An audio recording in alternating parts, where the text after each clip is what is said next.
dans la matinale Good Morning Business. Je fais une chronique avec des personnages sur la vie de bureau et la vie de l'entreprise. C'est une chronique journalistique. Je raconte des faits réels avec uniquement un ton qui est humoristique. Parce que mon créneau, c'est le journalisme économique humoristique. Et comme il n'y a que moi sur créneau-là, je suis assez tranquille. Voilà, et donc aujourd'hui, on va essayer de parler de la vie de mes personnages, mais un peu mélangée avec la vôtre en ce moment dans le confinement. Nathalie, on vous laisse vous présenter. Bonjour à tous. Alors, depuis 25 ans, je suis victimologue, psychopraticienne certifiée, spécialisée en psychotraumatisme, coach, enseignante, consultante, spécialisée en gestion de crise. Et toute cette expérience a été acquise en milieu civil et en milieu militaire. Voilà.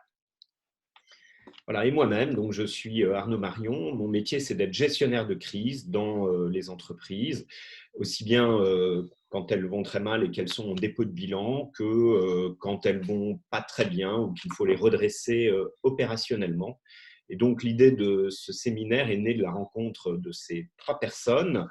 Et on va essayer de voyager pendant 1 heure autour des personnages de leur closier. L'idée étant de donner, avec Nathalie, le point de vue de l'individu et avec moi, le point de vue de l'entreprise à travers le prisme de Laure, qui va nous poser un certain nombre de questions pour Michel, Florence et Kevin. À vous, Laure. Oui, alors ce qu'il faut savoir, c'est que Michel, Florence, Kevin et quand même tous les personnages avec lesquels je travaille, ils sont réfractaires au changement. C'est ça qui est le plus difficile pour eux à intégrer. Et aujourd'hui, ils sont soumis à un changement forcé. Alors d'où on part, on s'est arrêté en plein milieu des projets. Michel, Florence, Kevin, les autres, ils ont été arrêtés net. Si vous relisez vos mails d'il y a un mois, on dirait une éternité, c'est de la préhistoire. Désormais, tout se mélange, votre boss, vos enfants, votre bureau et les assiettes des repas. Michel est confiné avec des ados qui regardent Netflix. Son problème à lui au quotidien, c'est la bande passante. Il pourrait télétravailler sans aucun problème, mais il est en chômage partiel 3 jours par semaine. Florence, elle télétravaille, elle est à 100%. Le problème, c'est dès qu'elle fait une conf call, elle se prend une armée de Kaplan au travers de la figure parce qu'elle est confinée avec ses enfants. Kevin, lui, il n'a pas d'ordi, il bosse de son téléphone et en plus, sa mère est malade à côté de lui. Il a du mal à se concentrer. Il peste contre Michel qu'il soupçonne d'avoir un jardin et d'être tranquille chez lui. La situation actuelle, ce sont des inégalités personnelles qui viennent s'entrechoquer avec votre vie professionnelle. Il n'y a plus de barrières, vous êtes un tout et un tout qui étouffe et qui attend qu'une chose, une date de déconfinement qu'il n'a pas.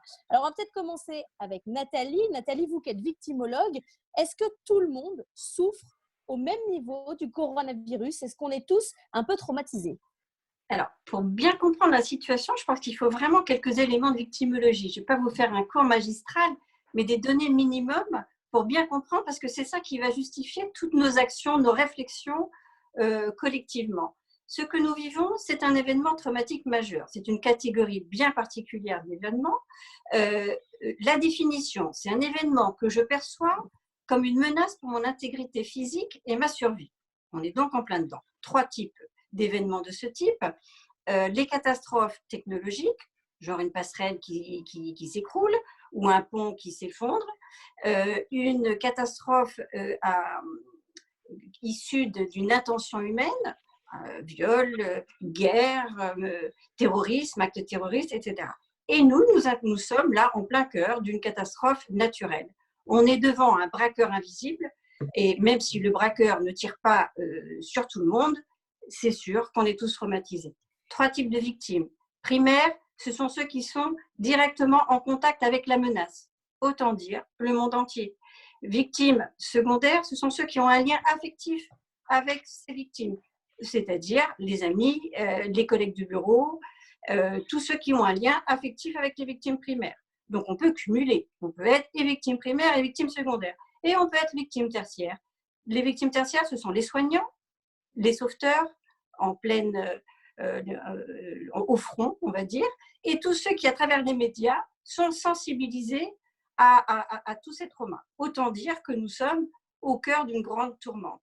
Tout ça va générer un stress exceptionnel, aggravé par certains éléments, le confinement qui est contre nature, un climat d'incertitude, on ne sait rien sur rien et personne ne sait rien sur rien et on ne cesse de le voir dans les médias, une durée d'exposition à cette menace, on n'en sait toujours rien. Voilà, on ne sait pas quand ça va s'arrêter et personne n'est capable de donner une information claire sur le sujet. Et puis, il y a des variables. Une mauvaise condition de santé, si je suis en surpoids, si j'ai des problèmes cardiaques, si je suis diabétique, je vais forcément encore moins bien le vivre parce que ma peur sera accrue. Je peux être dans des mauvaises conditions psychologiques. Si je suis une personnalité anxieuse, je serai beaucoup plus angoissée qu'une personne qui ne l'est pas. Si je suis en instance de divorce et que je suis confinée alors que j'étais en train de vouloir déménager et me séparer de mon compagnon, de ma compagne, c'est sûr, je ne vais pas être fraîche non plus. De mauvaises conditions sociales. Si je suis dans un 20 mètres carrés, je suis dans des conditions beaucoup moins favorables que si j'ai un jardin, une maison avec vue sur la mer. C'est évident. Si je suis en télétravail, comme vos personnages, Laure, avec des enfants dans les pattes, ou si je suis seule en télétravail, donc dans un isolement social total. Si je suis en chômage partiel et que j'ai peur d'être en première ligne pour être au chômage tout court. Tout ça, ce sont des conditions qui vont faire empirer mon stress qui est généralisé pour toute la population. Premier symptôme pour tout le monde, vous allez vous y reconnaître. Concentration bien inférieure à d'habitude. On part de niveaux différents, mais ma concentration, elle est forcément moins grande. Me mettre à apprendre véritablement une langue ou me mettre à lire Kant en ce moment, c'est quand même compliqué. Et ma mémoire immédiate, elle est impactée aussi. Je vais chercher dans ma mémoire des choses que je savais par cœur. Et là, je vais chercher. C'est pas encore très grave, mais c'est vraiment pour montrer que le stress, il est bien présent. Alors, quand même, bonne nouvelle, il y a des pare-chocs traumatiques. Voilà, tout le monde ne va pas être impacté au même niveau. Mais pour ça, il faut quand même des choses solides. Une capacité d'adaptation que j'ai pu déjà vérifier dans ma vie. Une personnalité ajustée. Pas trop de trauma avant. Ou s'il y en a eu, ils ont été réglés en thérapie. Des croyances fortes, ça aide, qu'elles soient religieuses ou pas. Et un environnement humain solide. On n'a pas tout ça dans notre berceau. Ça veut dire, Arnaud, ce que nous dit Nathalie là, c'est que même uniquement confiné, même pas malade, même pas dans une situation difficile, juste le fait de vivre cette situation à titre individuel est un traumatisme, fait de nous une victime du coronavirus. Comment on gère une équipe au quotidien aujourd'hui, une équipe de traumatisés? Vous avez dit le mot, on la gère, effectivement. C'est-à-dire que la vie ne s'arrête pas. Ce n'est pas non plus la fin du monde. On est tous en vie. C'est une guerre qu'on ne comprend pas parce qu'elle est assez invisible, finalement. On se bat contre un ennemi invisible dont on ne sait pas comment il est arrivé et dont on ne sait pas quand est-ce que cette guerre va se terminer. Et donc, il faut garder le lien. Alors aujourd'hui, je pense qu'il y a 20 ans ou 30 ans, ce n'était pas possible de garder le lien de cette façon. Aujourd'hui, on a le lien numérique qui semble assez évident et donc on garde le contact. Et pourquoi on garde le contact? C'est qu'il faut continuer à informer, à être au contact de ces équipes et ne pas oublier dans le lot des traumatisés les patrons, parce que ce sont les premiers traumatisés. Parce qu'aujourd'hui, pour beaucoup, ils sont ruinés ou ils se voient ruinés ou sont en train de se ruiner. Ils ne comprennent pas ce qui se passe et ils sont en train de trouver et de chercher des solutions. N'oubliez pas que dans une crise, on a généralement 4 phases. On a, après les annonces du Premier ministre et du Président de la République, on a été dans la phase d'urgence. Là, aujourd'hui, on est tombé dans une phase de crise. C'est une période qui est très, très compliquée aujourd'hui pour les dirigeants d'entreprise. Ils sont en plein cœur de la nasse parce qu'ils ne savent pas quand ça va rouvrir, si ça va rouvrir. Ils ne savent pas, même pas si d'ailleurs il y aura des gens pour acheter leurs produits. Et donc, n'oublions pas les patrons là-dedans. Le confinement, en fait, a permis de travailler. On l'a vu, l'évolution de la société a permis de travailler. On est inégaux par rapport à ça. C'est-à-dire que cette crise est en fait un véritable révélateur d'inégalité à tout point de vue. Il y a ceux qui ont le chômage partiel et ceux qui ne l'ont pas. Il y a ceux qui auront 100% de leur salaire et ceux qui en auront 84%. Il y a ceux qui sont indépendants, freelance, qui vivaient comme ça parce qu'ils travaillaient dans l'événementiel, parce qu'ils travaillaient dans l'hôtellerie, parce qu'ils travaillaient dans la pub et le marketing et qui aujourd'hui se retrouvent sans rien faire. Et puis, il y a ceux qui ont un appartement avec une maison, il y a ceux qui sont à l'île de Ré ou en Bretagne ou sur la Côte d'Azur et dans leur jardin. Et il y a ceux qui sont dans très peu de mètres carrés et confinés dans un appartement. Donc, effectivement, aujourd'hui, Le mot traumatisé, il est très important. Si les dirigeants d'entreprise n'ont pas conscience de ça, ils iront vers un vrai problème au moment de la reprise. On en parlera certainement tout à l'heure. Donc, ça signifie qu'on informe, on garde le lien. Zoom a explosé, l'appli à travers laquelle on est en train de parler cet après-midi et dont vous avez vous-même parlé dans vos chroniques, bien évidemment. Mais les boucles WhatsApp font des miracles pour garder le lien. Beaucoup d'entreprises ont mis en place des dispositifs de gestion de crise sans qu'on leur enseigne finalement. Et elles ont réussi un peu à s'organiser. Et cette organisation, elle est importante parce que le salarié qui est chez lui, il a pris conscience d'une chose, c'est que son entreprise, c'était un corps social en fait, et que cette entreprise, elle était extrêmement importante dans sa vie. Et je ne suis pas en train de parler uniquement des cadres qui peuvent télétravailler ou des managers ou des CSP+, etc. Je pense que l'employé, l'ouvrier qui tout d'un coup se retrouve chez lui entre quatre murs et ne peut plus aller au travail, même si ce n'est pas le plus motivé, même si ce qu'il fait, c'est pénible, même si pour lui, c'est effectivement difficile, eh bien, cet employé-là, aujourd'hui, l'entreprise lui manque. Et donc, c'est peut-être ça la bonne nouvelle. Donc, Arnaud nous dit qu'il faut communiquer sur l'ensemble des outils à disposition, organiser des Zooms, etc. Mais Nathalie, est-ce que ça veut dire que dans la communication de l'entreprise, il faut qu'il y ait une reconnaissance de la difficulté de chacun à continuer à produire parce que chacun fait l'effort de toujours répondre présent? Absolument. Et c'est un des grands enjeux de la période actuelle avant de reprendre le travail, avant que tout le monde revienne à une situation qui ne sera jamais initiale, mais en tout cas où tout le monde sera au travail. La première chose, la première marche qu'il ne faudra pas rater, c'est celle de lutter contre le fait de minimiser les conditions de travail dans lesquelles tous ces salariés ont été. L'énorme erreur serait de tenter de minimiser comme pour se rassurer. Voilà. Minimiser lorsque des gens viennent d'être traumatisés, c'est une insulte, c'est une injure, c'est quelque chose qui ne s'oublie pas. Donc, un patron qui viendra en force dire « mais nous, on n'est pas des mauviettes, on va recommencer comme en 14, on a vaincu cette guerre, qui ne sera de toute façon pas vaincue, parce que quand on va recommencer tous à travailler, normalement, le coronavirus ne sera toujours pas parti. Avant que 60% de la population soit atteinte, il y aura toujours ça dans l'air. Donc, ce sera un langage déjà qui sera faux. Et donc, maintenant, nous, on est des winners, des warriors, et on y va. Ce discours-là ne passera pas.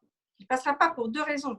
Un, parce que les conditions de travail auront été, pour tout un chacun, relativement pénibles, pour une grande partie de ces personnes-là, qu'elles aient été sur site. Donc, dans une peur constante, je les entends, je les ai en ligne, mes patients, de se faire contaminer, avec déjà des colères sourdes sur « mais on ne respecte pas la distanciation sociale et les open space, tout ça, ça ne permet pas d'être véritablement dans les conditions qu'il faut, ou si je suis dans un supermarché ». Donc déjà, il y a des choses qui grondent, mais les gens s'exécutent, ils savent que c'est important pour la collectivité de continuer.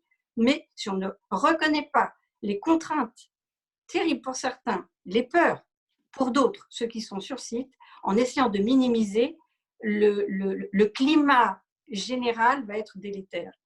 À tel point que donc reconnaître c'est important, donc ne pas minimiser, informer comme le disait Arnaud tout à l'heure, communiquer, c'est indispensable, ce lien social, il faut pouvoir l'entretenir, loin des yeux, loin du cœur. Le lien social se délite très vite, surtout lorsque les personnes ont peur, sont traumatisées, où toute leur énergie est centrée sur comment survivre, comment aller faire les courses, qui va les faire, comment, les gants, les masques, il n'y en a pas, etc. dans cette tourmente de peur au quotidien. Et puis, dans les choses à faire dès maintenant, dans cette période-là, avant de recommencer, peut-être déjà proposer des cellules d'écoute pour les personnes qui en ont le plus besoin, avec des équipes de gens un peu comme moi, psy-coach, capables d'entendre un peu de la vie privée, un peu de la vie au travail, parce qu'en ce moment, tout est mélangé, comme vous le disiez, Laure. Voilà, on travaille à côté de notre bébé qui nous envoie des caplats à la figure. Voilà, le travail s'est invité dans nos salons, à la plus grande surprise de tout le monde. Donc, tout ça est un petit peu mélangé. Les problèmes familiaux se mêlent aux problèmes de travail et peut-être déjà de mettre en place des cellules d'écoute avec voilà, une personne qui reçoit, évidemment en toute confidentialité, voilà, des propos de gens pour soulager un petit peu la barque, ben, ce serait peut-être déjà une mesure extraordinaire. Arnaud, Nathalie nous parle de colère sourde. Autant on dit qu'il faut communiquer et c'est assez simple en fait quand il y a des mots sur les mots pour le dire et que c'est clair. Là, on parle de colère sourde en tant que manager, dirigeant, même responsable des ressources humaines. Comment on fait pour aller chercher ces colères sourdes, pour les anticiper, pour les comprendre? D'abord, c'est simple, on parle, on est dans le dialogue. Et je partage bien évidemment à 100% les propos de Nathalie. Vous savez, moi, j'ai malheureusement l'habitude de conduire beaucoup de restructurations d'entreprises, parfois sur des grandes entreprises.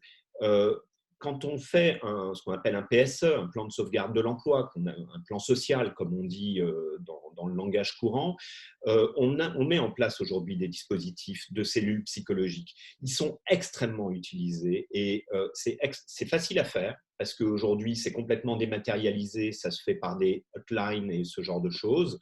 C'est facile à faire, ça fait pour beaucoup, ça fait un interlocuteur. Tout le monde n'a pas ni les moyens, ni l'envie, ni l'idée d'aller voir et d'aller discuter avec un psy.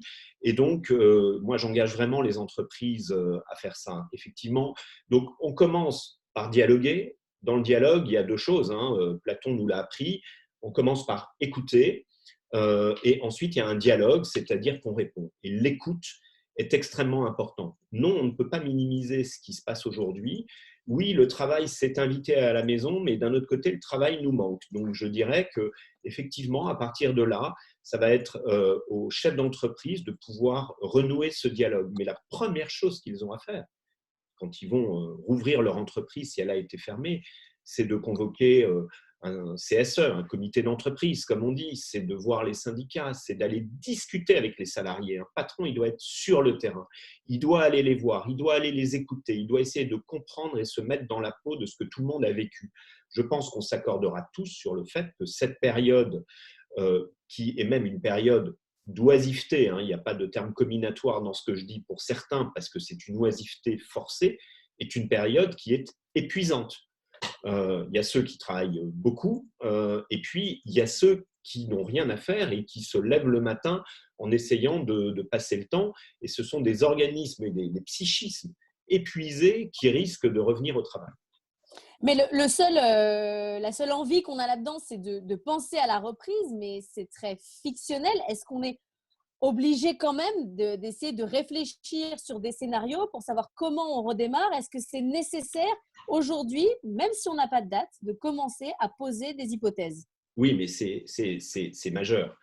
C'est-à-dire qu'effectivement, la difficulté, c'est que personne ne sait quand est-ce que ça va se terminer. On comprend de jour en jour que ça va être long, on nous prépare psychologiquement. Tout le monde comprend que ça va être mai, juin au plus tôt, et certainement plus juin que mai, et encore pas pour tout le monde et pas pour toutes les activités.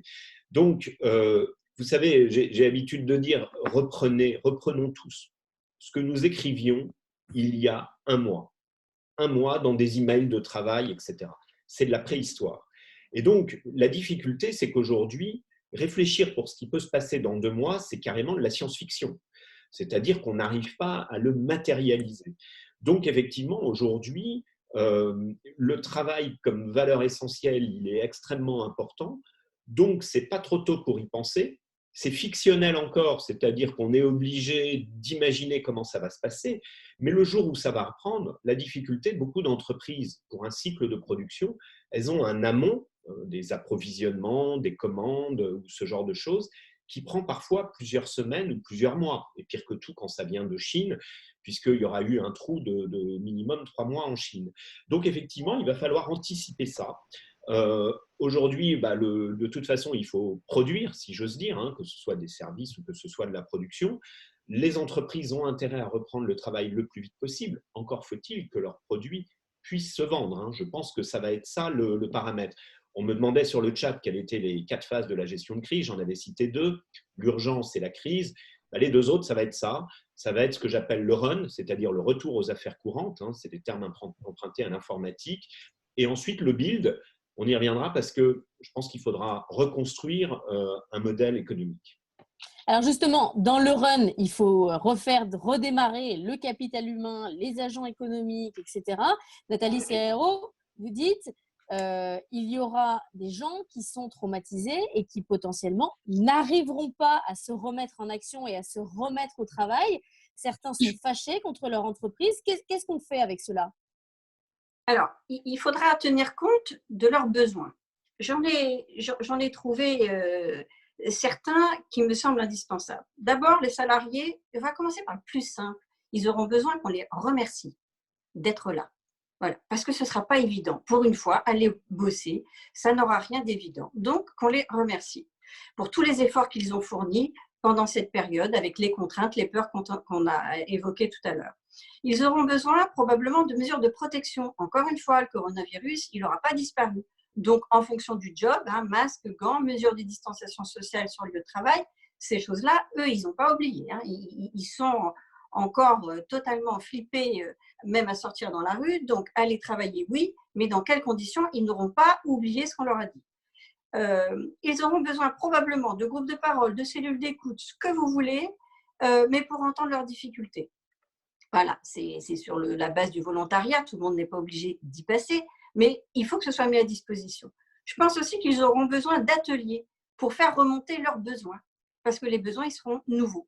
Et puis pour faire remonter leurs idées, parce qu'ils ont eu le temps de réfléchir dans tout ça. Ils ont été en direct avec la nouvelle situation qu'eux ont vécue, en direct avec les gens d'une façon générale. Donc, ils ont peut-être des idées et qu'on les associe, qu'on les reconnaisse également parce qu'ils peuvent avoir des idées, donc en les orientant vers un management participatif dans une façon différente de se mobiliser dans la nouvelle entreprise. Je pense que ça aussi, c'est important.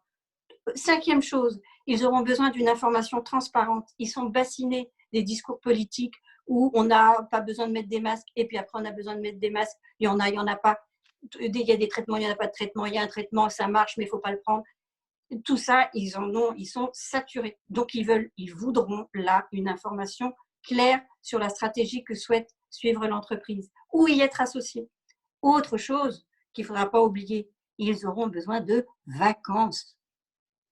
Il faudra prévoir ça dès le début. Eux, ils ne vont pas partir bille en tête ou chouette, je vais bosser. Une partie sera dans cette envie-là, mais leurs besoins physiologiques, biologiques, ce sera vraiment de souffler. Comment ça va être pris en compte, ça aussi? Et ceux qui ont réellement perdu confiance, c'est-à-dire ceux qui accusent l'entreprise de les avoir mis à tort ou à raison en difficulté, qu'est-ce qu'on fait pour cela? Ceux qui… Arnaud le disait tout à l'heure, dès lors qu'il y a une crise de confiance, il faut pouvoir communiquer. Donc, tous les outils de communication qui iront dans le sens de « je t'écoute, j'écoute tes revendications ». Je peux dire que certaines, oui, je comprends. Comprendre.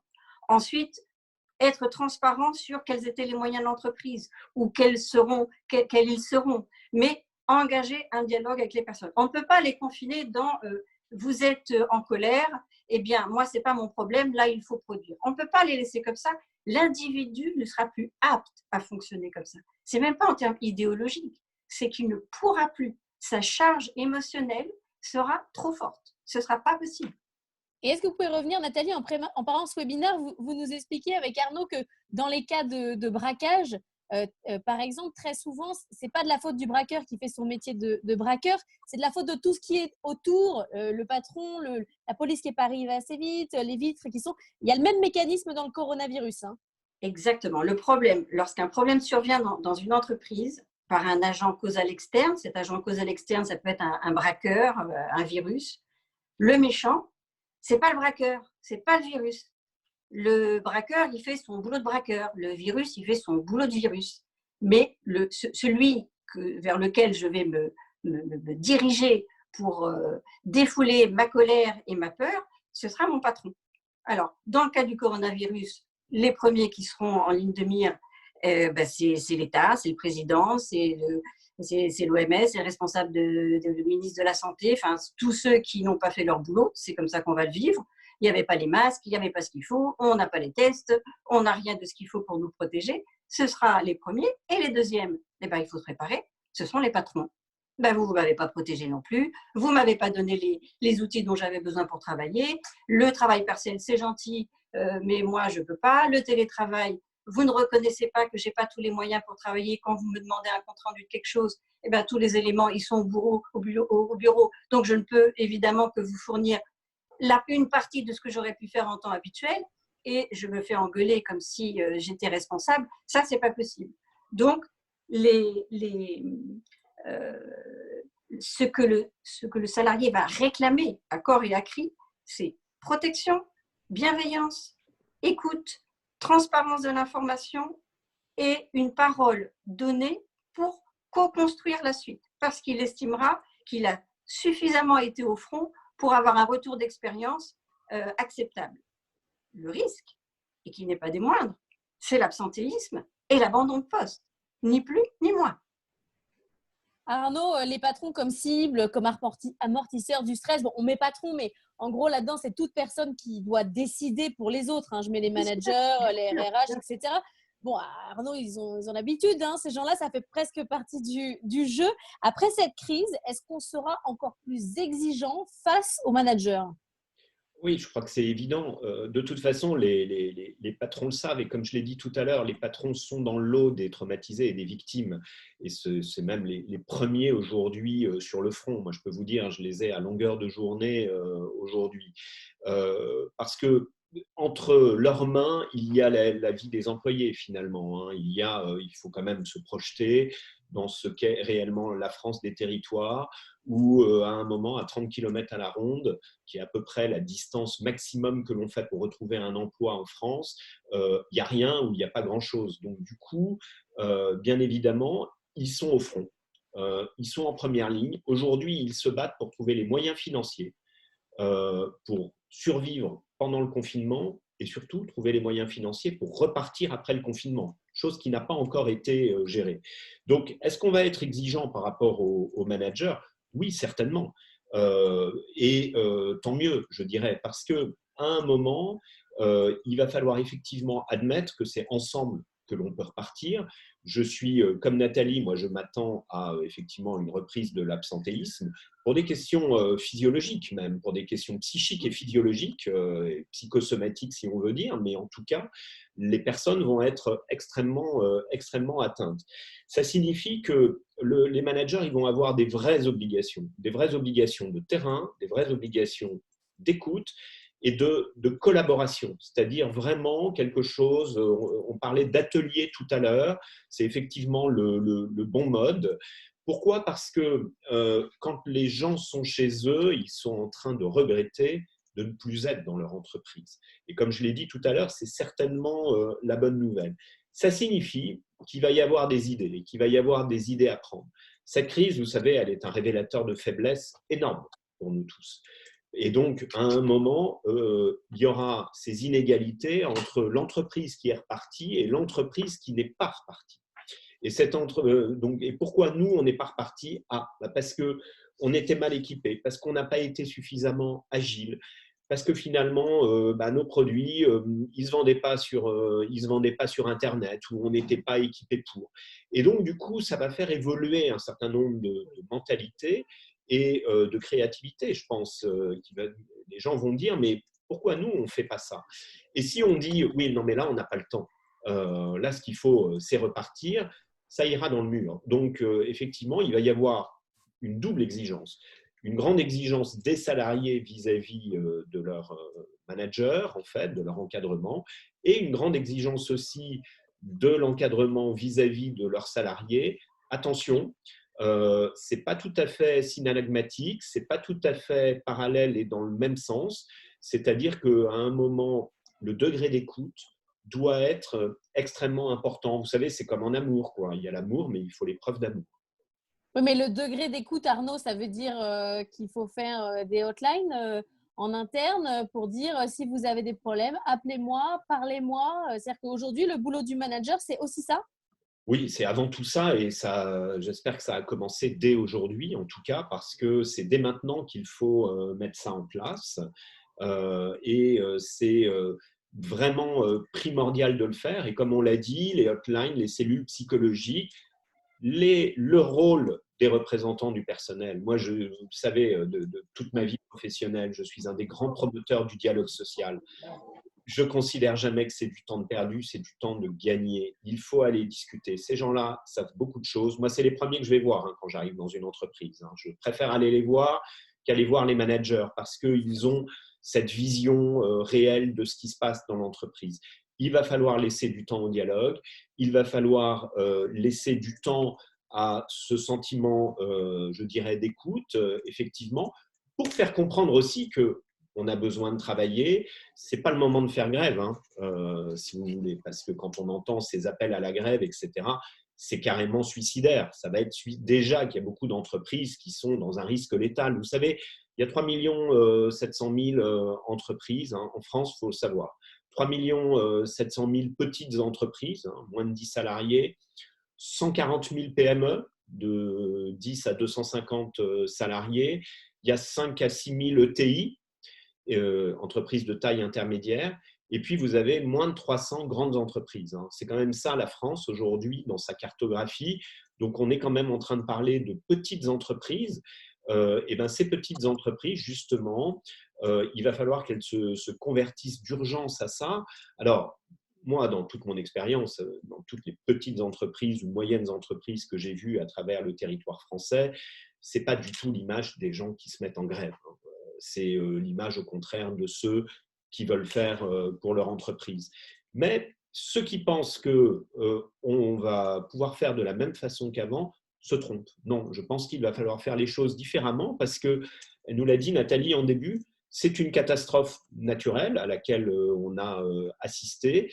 Donc, logiquement, on n'en sort pas indemne, ni les uns ni les autres. On travaille tous différemment d'ailleurs. Vous, la première, dans vos émissions, moi également, Nathalie également, on a digitalisé nos formules de travail.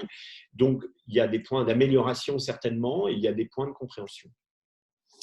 Donc, il y a le manager qui change, il y a l'individu qui aura besoin qu'on prenne soin de lui, qui n'acceptera plus non plus qu'on le maltraite, qui sera peut-être plus exigeant aussi vis-à-vis de lui-même. Je vois passer une question là en bas, mais j'ai lu que le début, qui parle des retards de paiement. Et ça me donne envie quand même de vous demander, Arnaud, est-ce qu'il y aura aussi entre les entreprises ce sentiment de responsabilité avec les entreprises qui ne jouent pas le jeu sur la question des paiements et celles qui le font, celles qui font un effort pour l'écosystème et celles qui ne le font pas? Est-ce que là-dessus, il y aura aussi une évolution?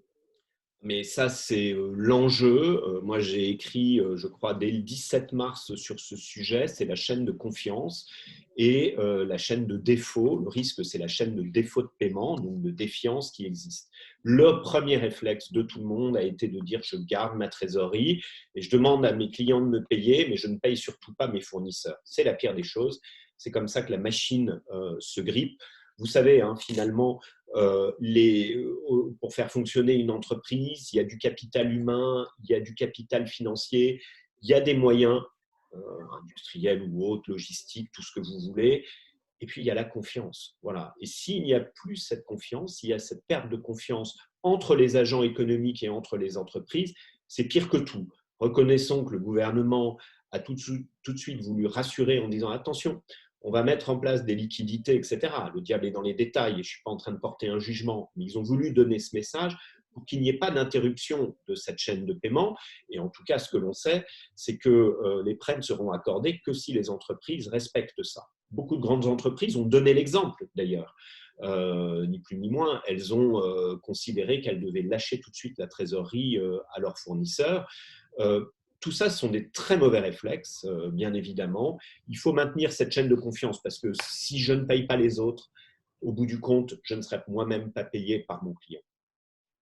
Donc, Nathalie, l'individu, parce que Arnaud disait il faut se préparer à redémarrer, mais il ne faut pas aller trop vite non plus. La personne à qui on dira bon, bah, lundi, en 8, en 15, c'est reparti, on redémarre, sans avoir préparé en amont en disant dans quel état es-tu, est-ce que tu as besoin de vacances, etc., ne sera pas capable de redémarrer.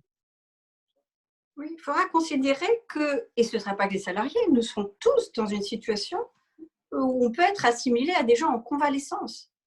On se sera pris un immeuble sur la tête, tous autant qu'on est, et pour redémarrer dans une vie qui ne sera pas encore normale, parce que la distanciation sociale, elle va devoir continuer, on sera peut-être avec nos masques, voire des gants, tout ça, donc on ne sera pas dans des conditions normales. Donc, on sera tous convalescents avec un risque qui sera toujours présent.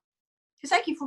C'est pas parce qu'on va reprendre le travail que la menace pour notre survie sera totalement écartée. Donc, psychologiquement, on sera en convalescence et toujours dans une hypervigilance par rapport à un risque qui sera identifié comme encore présent. Ça, il ne faut pas l'oublier. Deuxième chose, on nous aura dit pendant tous ces mois que prendre soin de nous confiner et prendre soin de nous, c'est important pour nous et c'est important pour les autres. Mieux encore, c'est une question de vie ou de mort. C'est donc vital de prendre soin de nous. Eh bien, vu que ce message, il sera donné dans une expérience hautement traumatisante, c'est sûr que cette empreinte, elle est indélébile. Celui qui va nous dire autre chose, qu'il ne faut pas prendre soin de nous, ou qu'on peut être maltraité au travail et pas pris en considération, mais ça ne va plus pouvoir passer. Ce sera impossible. Donc la maltraitance au travail, ce que j'appelle la maltraitance au travail, c'est ce que j'entends tellement dans ma patientèle, hein, que ce soit en coaching ou en thérapie, c'est les travaillomans harceleurs qui ne tiennent pas compte du rythme de l'autre, puisque c'est le leur qui est de façon tyrannique imposé. Tout ça, mais c'est un rêve ancien. Ce ne sera juste pas possible, pas idéologiquement, pas parce qu'on va se rebeller, c'est parce que physiologiquement, on ne sera plus capable émotionnellement de vivre ça. C'est pareil, le confinement nous met dans un temps très relatif. Je ne sais pas si vous avez tous remarqué, mais le temps, il ne se déroule pas de la même façon. Il n'a pas la même intensité. Il s'écoule pas pareil. Voilà, le temps, il est différent. Et bizarrement, il se colle de plus en plus à ce que serait notre rythme, on va dire sain, le rythme normal, celui dont on pourrait avoir besoin. Et si on a pris conscience de ça, si on sort de la roue dans laquelle, tel des hamsters, on court pour la plupart d'entre nous, mais ce rythme-là, on va comprendre, parce qu'on ne sera pas capable non plus d'autre chose, qu'on va devoir le poursuivre. Donc la course effrénée, on ne va pas pouvoir la recommencer. Nous ne serons plus ni physiquement, ni physiologiquement, ni psychologiquement aptes à reprendre un rythme effréné. Oui, mais Nathalie, c'est un peu comme, enfin, je vais vous faire une parenthèse pour les parents, mais comme quand vous avez un enfant, vous ne savez pas quelle mère vous allez être, vous le découvrez quand vous en avez un. Et puis là, c'est un peu pareil, vous êtes en forme, vous faites vos chroniques tranquilles, mais si ça se trouve, je ne sais pas quel convalescent je serai demain. Peut-être que quand je vais remettre un pied à BFM, je vais être traumatisée et je ne vais pas vouloir y aller, mais je ne suis même pas au courant aujourd'hui. Alors, comment je peux anticiper une reprise d'activité alors que je ne sais même pas dans quel état je serai dans le futur? Mais si c'est le cas, mon conseil, ce serait d'en parler avec quelqu'un dont c'est le métier, aussi bien au niveau du travail que de la vie personnelle. Parce que s'il y a cette inquiétude, ça veut dire qu'au fond de moi, je sens bien que je ne vais pas super bien, que je fais tout ce qu'il faut, je ne suis pas mal au point de ne pas fonctionner, mais je sens bien qu'il y a des comportements que je ne reconnais pas chez moi. Je suis plus fragile, plus vulnérable, j'ai des peurs, je ne dors pas bien, je fais des cauchemars. Si je repère, et tout ça, ce sont des phénomènes de stress, hein, de stress pas encore post-traumatique parce qu'on n'y est pas, mais en tout cas des stress, des manifestations de stress aigu. Si je repère ça, ça veut dire que je ne vais pas bien. Et si je ne vais pas bien, de même que si je boite, je vais aller voir un médecin pour savoir pourquoi je boite. Si je ressens ça dans mon comportement, je vais aller consulter un psy, un coach, mais quelqu'un pour me permettre de mieux comprendre où j'en suis de mon stress, de ce que je vis en ce moment, parce qu'il n'y a certainement pas que le travail, c'est un ensemble. Et je vais me préparer à cette reprise en travaillant sur moi, en me donnant des ressources. Alors, nous, une fois qu'on a bien compris l'état global dans lequel se trouve pas la société, j'allais dire les salariés, mais c'est trop réducteur, l'ensemble de la société. Bon, là, c'est l'entreprise, notre sujet, mais l'ensemble de l'entreprise. celui qui va réussir à redémarrer le mieux, le plus correctement possible, à remettre en marche son appareil de production, c'est globalement celui qui a le mieux géré son capital humain. Oui, et celui qui aura anticipé. En fait, je pense qu'il y a trois facteurs. Il y a effectivement le rapport et la gestion du capital humain qui a commencé au premier jour du confinement, d'accord, au premier jour du télétravail. Et je pense que c'est extrêmement important. Il y a celui qui a anticipé tout en matière, qui avait son plan de continuation d'activité, qui a été capable d'être agile, qui est capable de réduire sa structure, de l'augmenter, de redémarrer par rapport aux autres en anticipation, qui a la capacité à effectivement avoir ses approvisionnements, à avoir suffisamment de ressources financières. Et également, et ça, il ne faut pas l'oublier parce que je pense que c'est au cœur du débat d'aujourd'hui, celui qui avait ni plus ni moins transformé son entreprise, qui en avait fait une entreprise moderne. Je pense que la grande leçon qu'on va avoir, je disais que c'était un révélateur de faiblesse, cette crise, c'est ce que l'on va voir. Ceux qui étaient sur des modèles économiques complètement dépassés sont aujourd'hui certainement condamnés. Les entreprises les plus fragiles seront encore plus fragilisées ou n'existeront plus. Ceux qui avaient au contraire un modèle en avance avec de la technologie, avec de l'innovation, avec une réflexion sur le digital, avec une réflexion sur l'expérience utilisateur et ce genre de choses, a vraiment de l'avance par rapport aux autres. Et puis, n'oublions pas, il y a des secteurs qui aujourd'hui sont en pleine mutation. Si je prends l'exemple du secteur automobile, par exemple, c'est un secteur qui sait que dans les 20 prochaines années, pour le secteur automobile traditionnel, ils ne feront plus la même chose dans 20 ans, puisqu'ils ne pourront plus faire des voitures avec des moteurs thermiques, ce ne sera plus du tout possible. Donc ces entreprises avaient déjà une deadline pour elles à 4-5 ans devant elles, pour pouvoir vraiment avoir achevé, pas commencé une transformation. Là, effectivement, ces entreprises-là vont avoir un vrai problème parce que le redémarrage sera beaucoup plus complexe. Et donc, toutes les entreprises qui avaient de l'avance et qui avaient de l'avance sur leurs fondamentaux, c'est une crise qui est révélatrice d'une crise de valeur au pluriel. D'accord ? Il y a la valeur dans la chaîne de valeur dont on a pris conscience. Le Doliprane n'est plus français, la poudre de paracétamol, elle est faite en Chine. 25% de la valeur ajoutée moyenne des produits manufacturiers dans le monde sont d'origine chinoise. Ça, c'est la chaîne de valeur. Mais il y a les valeurs. Les valeurs, c'est quoi ? C'est la RSE, la responsabilité sociale environnementale, c'est le dialogue social, c'est la compréhension des enjeux climatiques, la compréhension de la biodiversité. Je pense que c'est quand même difficile, on ne va pas jouer aux scientifiques du café du commerce, mais ce serait quand même difficile et imprudent de considérer que cette crise n'a rien à voir avec ce qui se passe sur le plan climatique, ce qui se passe sur le plan de la biodiversité, ce qui se passe sur le plan de toutes les responsabilités humaines ou autres. Et donc, il y a des entreprises très en avance. Elles ont un modèle d'entreprise, c'est la notion de raison d'être, c'est la notion d'avoir un certain nombre de valeurs fortes, pas les valeurs excuses. Vous savez, du greenwashing pour se donner bonne conscience, cette espèce de, comment dirais-je, de RSE qu'on utilise comme quelque chose, comme de la communication, plus que comme des actions. La vraie RSE, c'est ni plus ni moins l'allié de la stratégie. On bâtit une stratégie par rapport à des fondamentaux d'une entreprise. Moi, j'appelle ça élargir le champ de conscience. Le chef d'entreprise doit élargir son champ de conscience. Et celui qui avait déjà l'esprit large là-dessus, sur des valeurs fondamentales, qui avait réfléchi à sa chaîne de valeurs, celui qui avait effectivement pu considérer que pour attirer des gens dans son entreprise, il devait être identitaire, avoir un ADN fort avec des valeurs, celui-là s'en sortira mieux, effectivement. Parce qu'on a une grande inconnue dans le redémarrage. Et cette inconnue, elle est extrêmement importante. C'est quelle va être l'intensité de la demande.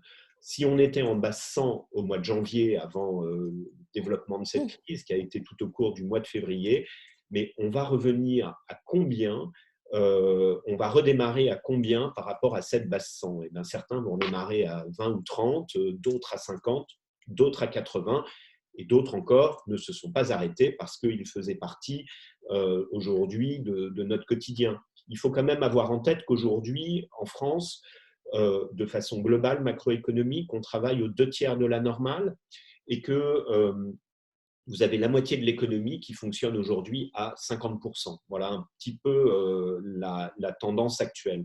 Donc effectivement, l'anticipation est importante, mais néanmoins, il va rester une grosse inconnue qui est celle de la demande, ce qui fait que ce redémarrage sera complexe parce qu'on va mêler effectivement des aspects sanitaires évidents. Le coronavirus ne s'arrêtera pas, comme l'a dit Nathalie, des aspects sociaux, des aspects industriels, commerciaux et bien évidemment financiers, parce que ce sera le nerf de la guerre. Hein. Le redémarrage des entreprises sera lié à sa capacité financière. Un mot avant de conclure, juste, est-ce que vous croyez, Arnaud, à la réorganisation des fonctions au sein de l'entreprise? C'est-à-dire qu'aujourd'hui, on voit les RH qui se démènent nuit et jour pour réorganiser l'activité. Mais par exemple, il y a les DSI. Ce matin, je faisais une chronique sur les DSI qui deviennent centrales dans l'organisation de l'entreprise, dans une digitalisation forcée. Il y en a qui ont digitalisé des boîtes en une semaine. Est-ce que vous pensez qu'au sein des comités exécutifs, il va y avoir une réorganisation des fonctions de ceux qu'on écoute plus que d'autres? Des fonctions et des pratiques, je dirais les deux. Oui, c'est évident. D'abord, cette crise a fait comprendre que beaucoup de très grandes entreprises ou de très grands établissements bancaires, les plus grands d'entre eux, qui font partie du top 300 des entreprises françaises, mais n'étaient pas armés pour avoir une armée de gens à l'extérieur de l'entreprise en télétravail. Donc, de toute façon, on pensait que la transformation digitale était une tarte à la crème et que c'était du passé. Ça ne l'est pas. Et de toute façon, c'est une des tendances fondamentales de notre économie aujourd'hui que le développement du télétravail. La deuxième chose, c'est que le télétravail a du bon. Moi, j'ai toujours été favorable. J'ai toujours, par exemple, incité mes managers à prendre toujours une journée dans la semaine sur les 5 jours ouvrables de télétravail, parce que c'est la journée où on peut être créatif, où on peut lire tranquillement, où on peut produire, où on va être moins dérangé, où on peut décider de couper ses mails à un moment pour se concentrer sur quelque chose. Et puis, il y a tous ces modes collaboratifs qui sont finalement pas si développé que ça et on est toujours dans le mail ou ce genre de choses. Et aujourd'hui, avant on se téléphonait, moi je téléphone quasiment plus. Voilà, je suis à travers des visios tout le temps.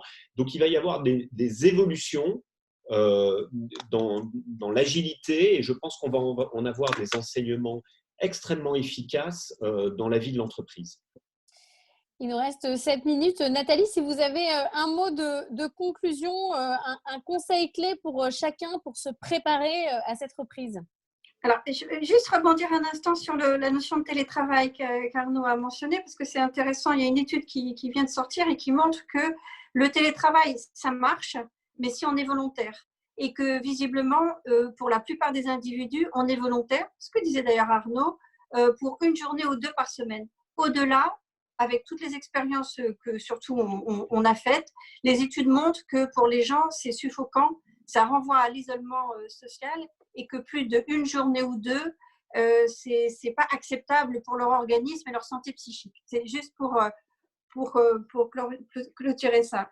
Pour le reste, je dirais que cette crise mondiale, sans vouloir être dans une forme d'angélisme, parce que ni catastrophisme non plus. C'est une catastrophe, mais comme on le sait, toutes les crises sont l'opportunité pour rebondir d'une façon différente. L'être humain, parce que c'est un événement mondial, a là la possibilité de refonder complètement ses valeurs prioritaires, ses façons de travailler et ses valeurs d'une façon générale dans l'existence. Donc, je crois fondamentalement dans la capacité de l'être humain à se repositionner, comme le disait Arnaud tout à l'heure, en fonction des grands thèmes sociaux de l'existence qu'on ne peut pas négliger, la biodiversité, le climat, j'allais presque dire aussi la surpopulation, etc. Tous ces éléments-là, on va devoir les prendre en compte parce qu'il n'y aura plus le choix. Hein, le coronavirus est probablement issu d'une partie de tous ces dérapages. Donc, les perspectives sont celles. Dans l'entreprise, forcément, on va se concentrer sur l'humain. Parce que si on ne se concentre pas sur lui, l'humain, il va faire défaut, il va s'en aller. Il va plus pouvoir. Sa récupération émotionnelle, il va la faire ailleurs. Donc, on va être obligé de faire avec l'humain, on va être obligé de faire avec des notions importantes, humaines, planétaires. On ne pourra plus. C'est pas que, on n'aura pas le choix. Donc, pour moi, ça, c'est une très bonne nouvelle. Ça va demander beaucoup de travail à tout le monde. Ça va demander des réorganisations titanesques, mais on n'aura pas le choix. Arnaud, qu'est-ce qu'on fait aujourd'hui au sein des entreprises pour préparer l'après? Vous savez, le mot crise en chinois sont deux idéogrammes, l'un qui veut dire danger, l'autre qui veut dire opportunité. Donc chaque crise contient en elle-même son opportunité. Moi, je pense que cette crise est aujourd'hui un formidable, au sens étymologique du terme, hein, qui veut dire qu'il porte la crainte, un formidable révélateur de nos faiblesses. Et en fait, ça va être un véritable accélérateur de changement. Ce n'est pas qu'une crise naturelle, sanitaire, de climatique, de la biodiversité, etc. C'est une crise de valeurs aussi. Et ce ne sont pas que des mots, c'est-à-dire que je pense que plus que jamais, il va y avoir, les gouvernements du monde entier vont injecter beaucoup de liquidités. De toute façon, c'est de la planche à billets. Et comme tout le monde va le faire, ça ne va pas déstabiliser l'économie mondiale parce que tout le monde a été touché à peu près de la même façon. Ça signifie que cet argent, il ne faut absolument pas qu'il soit utilisé pour sauver le monde d'après, c'est-à-dire pour sauver ce qui était déjà fragile et en difficulté. Il faut au contraire que cet argent soit utilisé pour essayer d'imaginer et de créer le monde de demain. Et je pense que c'est ça qui est important. Et ce monde de demain, il ne peut exister qu'avec des valeurs fortes et contemporaines, des valeurs d'aujourd'hui, en fait, des valeurs prospectives, parce qu'on voit que les entreprises qui s'en sortiront, ce seront celles qui auront cette capacité d'innovation, d'anticipation et de compréhension des différents enjeux, qui sont extrêmement sérieux pour les populations. N'oublions pas, on est 7 milliards sur Terre. Dans 20 ans, on sera 10 milliards. Donc 10 milliards de personnes à nourrir, parce que 50% de plus, c'est juste énorme. Merci à tous les deux. Si je peux conclure, moi de mon côté, mais bon, moi je ne suis pas un expert, hein. La bonne nouvelle, c'est que Michel retournera bosser. Alors évidemment, pas de la même manière, hein, si c'est possible, économiquement bien sûr. Peut-être qu'il laissera tomber la boîte qu'il a déçue, qu'il n'y retournera pas, qu'il en choisira une autre. Une bonne nouvelle aussi, c'est que le confinement nous a amené plus de tolérance vis-à-vis des contextes individuels de chacun. Espérons qu'on conserve dans la suite cet esprit. Michel, Florence et tous les autres sont plutôt optimistes en fait, hein. Ils vont retrouver leur agrafeuse, leur bureau près de la fenêtre. Il y aura de nouveaux points de vigilance, hein. Nathalie l'a dit, le télétravail, c'est un point de vigilance. Attention à ce qu'on n'y passe pas tous tout d'un coup à 100% en faisant baisser les coûts immobiliers. Il faudra être bien vigilant. Le contrôle aussi excessif sur les salariés. Il y a plein de choses qu'il faudra regarder. Mais bon, on voulait du changement. Il est arrivé à 150 km à l'heure. Vous n'étiez pas prêts, mais la bonne nouvelle, c'est que personne n'était prêt. Donc finalement, on est tous au même point, au même niveau. On est tous dans un état plutôt piteux. On ne peut faire que mieux. Eh bien, merci à tous. En tout cas, merci Laure et merci Nathalie pour cet éclairage. Merci à tous, bien sûr. Et à très vite. Au revoir.